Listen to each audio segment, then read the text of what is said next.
Good afternoon friend. তো দুপুরবেলায় আমি ভিডিওটা শুরু করছি। দেখতে পাচ্ছ এই যে আমার মেয়ে ভাত বাড়ছে। হ্যাঁ, তো আজকে হয়েছে চিকেন কষা, যেটা বলো চিকেন কষাটাই ভালো লাগে।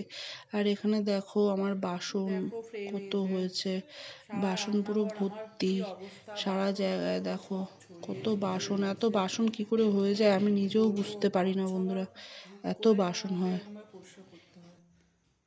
আর আজকে বন্ধুরা এত বকা খেয়েছে আমার বরের কাছে, কি বলবো। আজকে দেখো মুরগির মাংস তো আমরা এমনিতেই অতটা মানে ভালো লাগে না, কেমন গন্ধ লাগে। লেবু দিয়ে ধুয়েছিলাম মুরগির মাংসটা, তাও গন্ধ কাটেনি। হ্যাঁ, তারপরে টক দই দিয়ে রান্না করেছি। মুরগির মাংস একটু ভালো করে টক দই মুখ দই না দিয়ে রান্না করলে বন্ধুরা কিছুতেই অতটা ভালো লাগে না খেতে, মানে কেমন যেন লাগে, আমি তো খেতে পারি না। তো আমার বর বারণ করেছিল টক দই দিতে, তো টক দই দিয়েই করেছি মুরগির মাংসটা। কিন্তু ওনার কাছে নাকি আমি যা রান্না করি সবই খারাপ হয়, যা রান্না করি তা সবই খারাপ হয়, মানে কোনো দিনও মানে ভালো করে একটু বললো না যে এটা ভালো হয়েছে রান্না। তো মনে হয় কি সব ছুঁড়ে ছেড়ে ফেলে দিই, রান্না করতে ইচ্ছা করে না। আমি তো বলেছি যে তোমার যদি অতই রান্না খেতে আমার হাতের ভালো লাগে না, তাহলে তুমি নিজে রান্না করে খাও। মাংসটা আমি ওকেই করতে বলেছিলাম, ও কাজের বাহানা দিয়ে করেনি। কি করছিস তুই? ওটা বোতলটা নিয়ে মুখে ঢাকনা গলায় আটকে যাবে। তো মানে মানে খেতে বসে এত কথা মানে ঝামেলা। এখন যদি আমিও বলি কিছু, তো বড় সড় একটা ঝামেলা হয়ে যাবে খেতে বসে। সেজন্য খাওয়ার টাইমে আমি কিছু বলি, যা বলছে বলুক। তো যাই রান্না করি না বন্ধুরা, এরকমই আমার সাথে করে, মানে সবটাই ওর কোনোটাতেই মনে পোষায় না, আর কোনোটাই ওর ভালো লাগে না। তো আমি বলি যে তুমি রান্না করবো তো যেন কাজে বেরোতে হবে, বাংলা করে কাজ করবো, তুই কেন ভালো করে পারিস না। তো আর কি বলবো, বলার কিছু নেই। তো চলো বন্ধুরা আমি বাসনগুলো ধুয়ে নিই, কারণ অনেক বাসন রয়েছে, ধুয়ে নিই। মেয়ে ছোট মেয়ে আবার চা খাবে, ছোট মেয়ের জন্য চা করতে হবে। এত চা খাওয়ার নেশা বন্ধুরা, কি বলবো, প্রচন্ড নেশা হয়ে গেছে চা, প্রচন্ড নেশা হয়ে চা খাওয়া।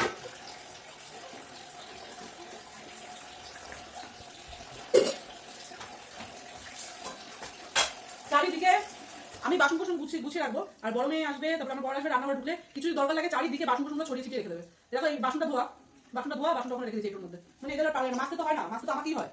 ওই জন্য এরকম করে ওরা, মানে একটা বাসন লাগলে সেটাকে 3 খাওয়া বাসন আরো এক্সট্রা করে বানিয়ে দেবে বাসন, ধুয়ে করতে হবে আমাকে। আর এখানে দেখো ডাল আছে, একটুখানি ডাল। তো দেখো বন্ধুরা এই জিনিসটা কত সুন্দর, কিন্তু তোমার দেখাচ্ছি, দেখো ডাল ডাল করেছি। তো এই জিনিসটা আমি কিনেছিলাম হচ্ছে 2017 না 16 সালে কিনেছিলাম। তো ইউজ করা হয় না, তো তাই আমি এটা ছাদে করেছিল, ইউজ করা হয় না। আর এইগুলো না কালো কালো উঠে গেছে, তাই আমি এর মধ্যে কিছু রান্না করা যাবে না, তো এই জিনিস রাখতে পারবো আমি, মানে খুন্তি দিয়ে ঘোরা যাবে না, খুন্তি দিয়ে ঘুরলে না কালো কালো জিনিসগুলো উঠে যাবে। তো তার জন্য আমি এই ডালই রেখেছি এর মধ্যে, কিছু তো করতে এত সুন্দর জিনিসটা ফেলে দেবো, তো তার জন্য ডাল রেখেছি এর মধ্যে, ডাল আছে। আর এখানে দেখো চালতার আচার করেছি, চালতার আচার, সরি চালতার চাটনি আছে চালতার।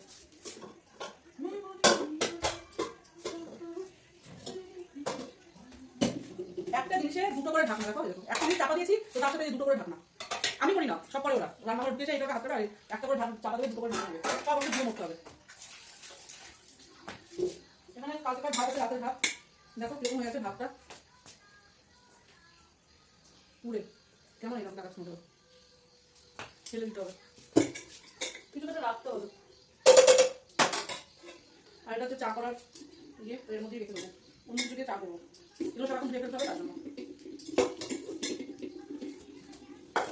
রাতের বেলা মানে আমি দুপুরে খেয়ে বাসন ধুই না, সন্ধ্যাবেলা ধুই, 7টা জলে ধুই, কারণ দুপুরবেলা খেয়ে 4টের সময় এত মশা না, রান্নাঘরে ঢোকা যায় না, 5 দিয়ে জ্বালা দিয়ে এত মশা আসে, তাই জন্য তখন দাঁড়িয়ে আমি বাসন মাজতে পারি না। তো এখন একটু মশার উৎপাতটা একটু কম হয়ে যায় 7টার পরে, তো এখন তার জন্য বাসনটা ধুয়ে নেবো। আর বড় মেয়ে গেছে সাইকেল আনতে, সাইকেলের দুটো চাকাই পুরো লিক, কোথা থেকে হাওয়া সরে যাচ্ছে, হাওয়া দিচ্ছি তো হাওয়া সরে যাচ্ছে, মানে কোথা থেকে লিক হচ্ছে কি আমি সাইকেল খুব মানে ইয়ে। তো স্কুল ছুটি হতে হেঁটেই নিয়েছে, বাবা নিয়েছে সাইকেল করে, মানে হেঁটেই আসতে হচ্ছে। তো আজকে ব্লগে আমি এইসব সময় দেখাচ্ছি, যা করি তাই তো দেখা বলো। অনেকদিন ধরে ব্লগটা দেওয়া হয় না, ব্লগ অনেকদিন টাইম পাচ্ছি না, তো এত চাপের আছে না, ছোট মেয়ে আর বড় মেয়ে একই স্কুলে যায়, মানে ওখানে প্রাইমারি স্কুলটা আছে 1 থেকে 4 পর্যন্ত।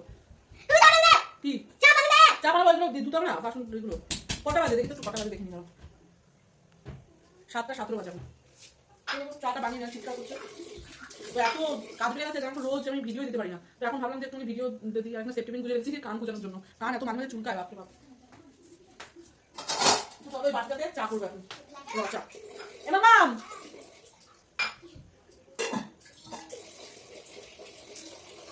তো রচা করি 2 কাপ না ওকে, ওকে আগে করে দিই না, খেয়েছি চা, একবার দুধ চা খেয়ে চোখে করি। যতবার চা খাবো ততবার বিস্কুট লাগে, সব বিস্কুট ফুরিয়ে যাবে।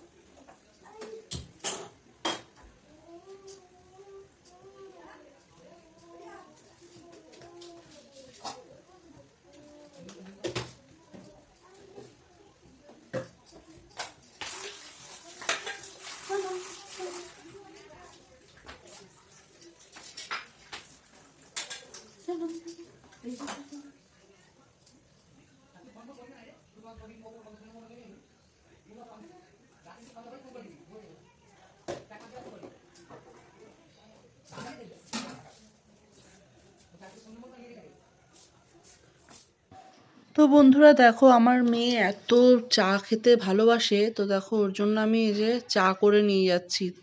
চা, দুধ চা খেতে ভালোবাসে, কিন্তু আমি দুধ চা করিনি, যেহেতু চাটাই করছি। হ্যাঁ, আর দেখো ওই বিস্কুটটা খেতে বেশি ভালোবাসে, এই বিস্কুটটা। তো বিস্কুটটা খেতে কিন্তু ভালো লাগে, কিন্তু খাওয়াটা ভালো না। তো এখানে দেখো ওই যে বাসনগুলো এবার আমি সব ওই যে বেসিনটা হয়ে যাচ্ছে, বেসিনটা বুজে যাচ্ছে তাই নোংরাতে, তাই নোংরাগুলো সব যে সাইড করে রাখছি। আর ও তো টিভি দেখছে, টিভি দেখে চা খাচ্ছে। তো এখানে দেখো মানে কাজ আর শেষ হয় না, কাজ শেষ হয় না। তো তখন আমি সব বাসনগুলো মেজে পরিষ্কার করলাম, তো দেখো আবার বাসন হয়ে গেল। এরম করে করে মানে বাসন আর ফুরায় না, একটার পর একটা বাসন হতেই থাকে। রান্নাঘরে ঢোকা মানে সকালবেলা রান্নাঘরে ঢুকি, রান্নাঘর থেকে আর বেরোতে পারি না, সারাক্ষণ রান্নাঘর, সারাক্ষণ। ঘুম থেকে উঠে যে ওই সকালবেলা রান্নাঘরে ঢোকা হয় মানে ফ্রেশ হয়ে, তারপর থেকে আর বেরোতেই পারি না, একটার পর একটা কাজ বেরিয়ে যায় বা কাজ বেরিয়ে যায়। রান্নাঘরে ঢোকা মানে কিছু রান্না করতে গেলেই তরকারি পড়ে থাকে, আর তখন মুছতে লাগে। আর এখানে দেখো আমার মেয়ের যে চা খাচ্ছে ডোরেমন দেখে, দেখতে পাচ্ছ ডোরেমন। তো ডোরেমনের জন্য লাইন নেওয়া হয়েছে, আর না হলে ও তো বাইরে বাইরে ঘুরে, জানো তো। চলো ভিডিওটা এখানেই এন্ড করছি।